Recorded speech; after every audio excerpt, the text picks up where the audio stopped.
Have you ever felt like someone was standing right behind you? Well, this time, that kind of ghost has come back into our world. Mary had just lost her husband when strange things started happening. Her arm looked like someone had grabbed it, but she lived in this house all alone. Ever since moving in, Mary kept running into eerie occurrences. Sometimes she'd see blood seeping through the ceiling. Mary followed the trail of blood, but then she heard someone calling her name. The voice sounded just like her dead husband's. She traced the sound to its source, and sure enough, there sat her late husband in the nursery. 말 좀 해봐.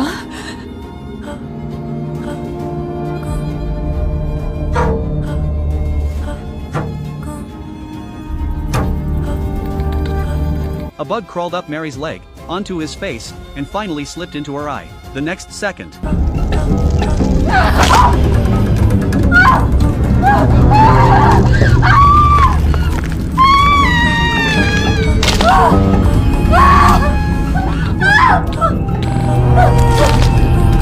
Mary lost all control of her body. Her husband acted like he'd taken a crash course in black magic down in the underworld. He'd bend a finger, and Mary's arm would snap, twisting into a horrifying shape.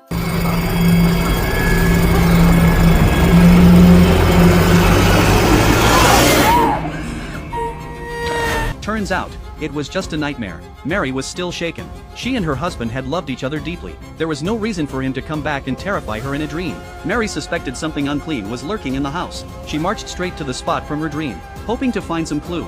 She moved the crib aside, and inside the cabinet, she found a pregnancy test. That was strange. It wasn't the one she'd used. Before her husband died, she hadn't even visited this house. So how did it end up here? Mary couldn't make sense of it. Just then, a noise came from behind her photo frame. The frame had cracked open for no apparent reason. As Mary took it down for a closer look, a photo suddenly slipped out from inside. It showed an unfamiliar schoolgirl. Mary didn't recognize her, but she recognized the location, right outside this very house. Could this girl have something to do with her husband? And that pregnancy test under the cabinet, could it have belonged to her? Mary called in a police officer for help, hoping he could track down the girl. But the officer was stunned when he saw the photo. He said her name was Carla. Carla had run away from home months ago and had never been found. The only lead was a group photo of Carla with some others, which the officer was using to dig up her whereabouts. After hearing this, Mary secretly snapped a copy of that group photo and beat the officer to finding one of the people in it. But Jack didn't want to talk about Carla. He thought she brought bad luck.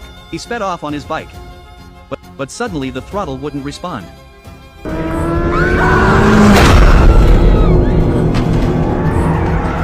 After Jack's death, a sorcerer sensed something was off. He came to Mary's house and kept shaking a bell in his hand.